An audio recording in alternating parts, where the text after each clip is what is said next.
Afternoon, GCF. Just wanted to send you a video update this afternoon about where we are in the investigation and feasibility study on the piece of property that we introduced you to back on Easter Sunday. And we moved through some steps with Thoroughbred Engineering and doing some research on the property.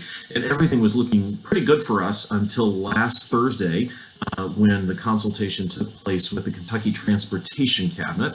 And you have to talk to the Transportation Cabinet about the easements and permission for putting in entrances. And the Transportation Cabinet came back and said that they were most likely would require that we put 2 turn lanes into that property.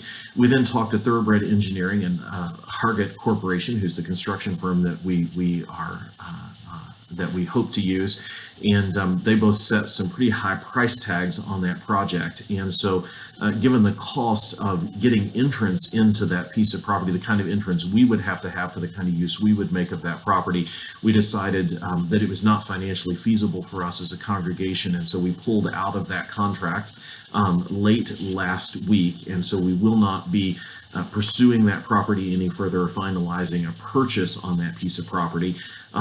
That's why when I made the announcement at church, there were a lot of steps that still had to fall in place, and we kind of had to let the Lord lead us through that process to show us whether that was the ultimate spot for us, and it turns out it's not. So just want to let you know that the Elder Council and those of us on staff had a great sense of peace about that. And moving on to the next step. And so let me tell you what the next step will be. What it means for us in terms of worship is we stay right where we are at the 300 building for the time being. It is posing some challenges to us. We are nearly out of room, if not out of room, in children's ministry, topping out with what we can do in that space. And we're topping out on what we can do with the space, especially at our 11 a.m. worship service. But it's the space where God has put us and called us to at this point in time. So we'll stay there and keep doing what we're doing.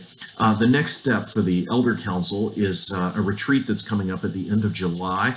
We'll be led that weekend by Dr. Brian Sims, who works in leadership at Asbury Seminary and also does a lot of consultation work with churches as they're discerning their future and next steps. And so we're going to let Brian come in and lead us in that weekend and see if he can help us firm up some vision and some more concrete things about where we think the Lord is leading us in the future and what he's calling us to in the future. So those will be the next steps that we follow through on with this. We do have Building God's Way and Hargett Corporation on retainer, so that when we are ready to take our next step in terms of property or buying a building or building a building, they will be the firms that we use. We were so impressed with them through this process, and they were so helpful and such astute guides for us, and to just feel really called to be in relationship with them, and have just enjoyed working with them. So anyway, that contract is off. We're sort of back to where we were just before Easter, and so it's good to have the Lord's confirmation on that.